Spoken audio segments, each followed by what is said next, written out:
The Lenovo Y530 is a well-built gaming laptop with some nice specs, but how well does it perform in different games? I've benchmarked 15 different games at all setting levels to show you how well it runs and help you decide if it's worth it.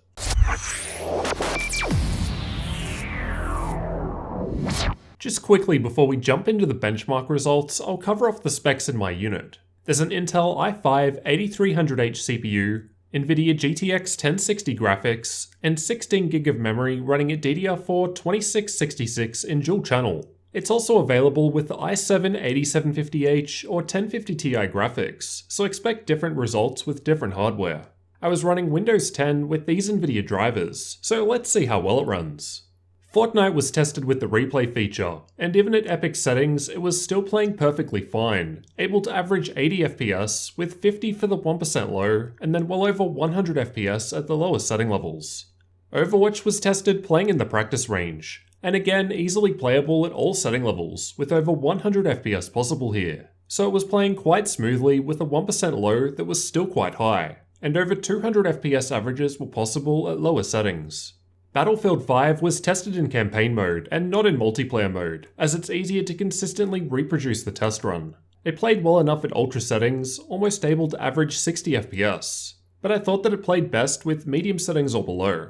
Battlefield 1 was also tested in campaign mode, and it played pretty well at all settings. Quite a bit better when compared to Battlefield 5 in any case, with 140 FPS averages possible at low settings.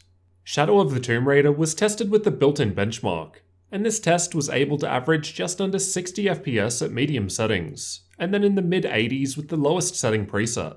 PUBG was tested using the replay feature, and although this is a less optimized game, it was still quite playable with ultra settings. Although for this type of game, higher FPS will be an advantage, so lower settings would be preferable. CSGO was tested using the Euletical benchmark, and with all settings maxed out, the test was still getting fairly high frame rates, and just able to hit 200 FPS even with medium settings, and a bit more at low settings. Rainbow Six Siege was tested with the built-in benchmark, and this test always results in high frame rates with modern hardware. Even at ultra settings, we're getting 130 FPS averages, with over 180 possible at low settings. Far Cry 5 was also tested with the built-in benchmark, and the results were alright from this test. Still above 60 FPS averages even at ultra settings here, with above 80 seen at low settings. Assassin's Creed Odyssey was another that was tested with the built-in benchmark, and although the frame rates are lower at the higher settings, I don't think this game needs a high frame rate to play, and still works alright at around high settings.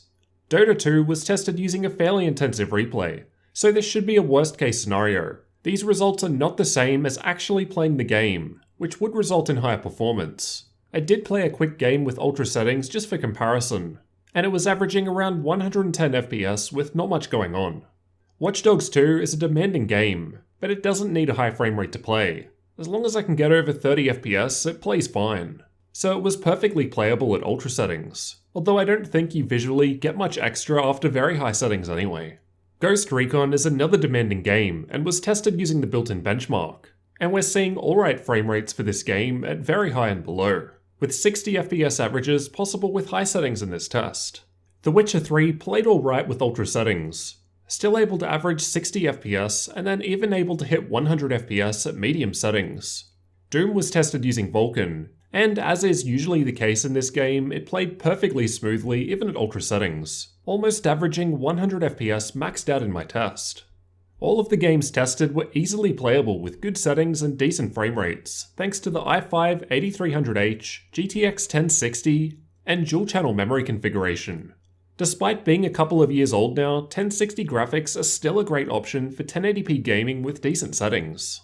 Again, as I mentioned earlier, expect different results with the i7 CPU or 1050 Ti graphics.